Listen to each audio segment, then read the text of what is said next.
So what's up guys, it's me na naman, Cyril Briones. So for today's video today, our teacher gave us a problem which I will show you later. And then nagkuhan siya nga mag-create me og database table using WAMP. So let's start. So first, all you need to do is create a database, and then atong pangalan og CTU, something like that. And then you can name your database anytime. I mean, kung sa imong ikuan, kung sa imong gusto. So and then ang sunod yung button kay i-show a database kay to make sure if kanang nabasa na ikuan ba, something like that. Oh yeah, done. And then now atong i-gamiton ang CTU nga database. So then which wandang kanang search.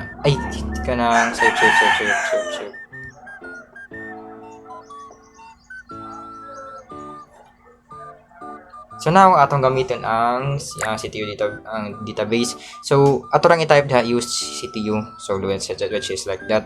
And then now ato nang create og table. So ang gihatag nga problem namo kay upat.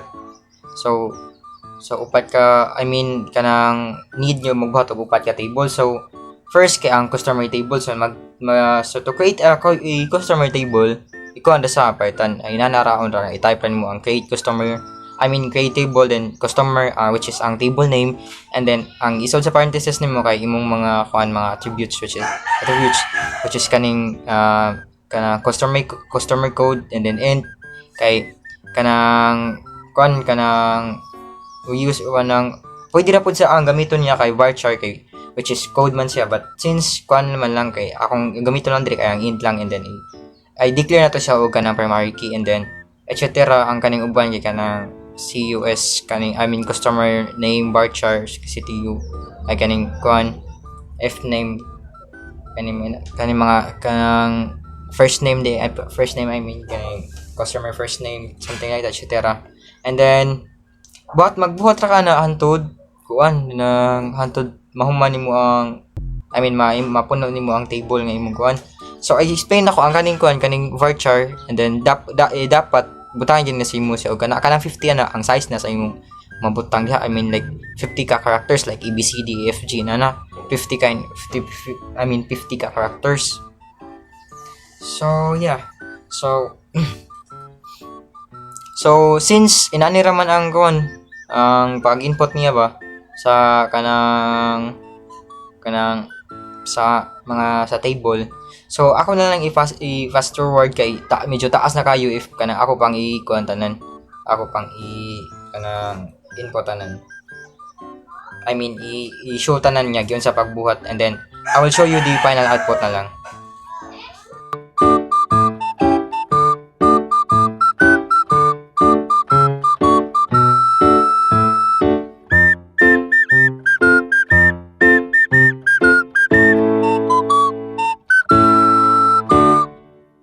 Get you together, turn off your phone, I'll use my tongue, I'll eat it all night long. When I go deep, I slow it down just as I use my So here's our final output.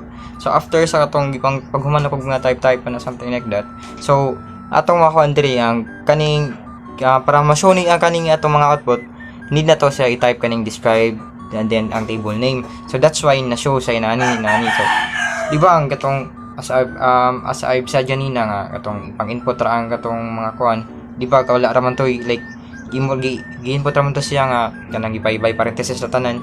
So, but if big enter nyo mato, and then kanang sakto ang imong gibuhat, so just like parehas ani. So here natay ang sa ako na to, ang sa customer table na to ay na ang code, last name, if name, initial katong sa atong gikuan ganina sa katong gimagin ganina. And then also ang sa invoice nga table sad kay kanang just like I've said ganina ikuan gihapon describe invoice ang purpose niya para makita nimo ang sold sa imong table.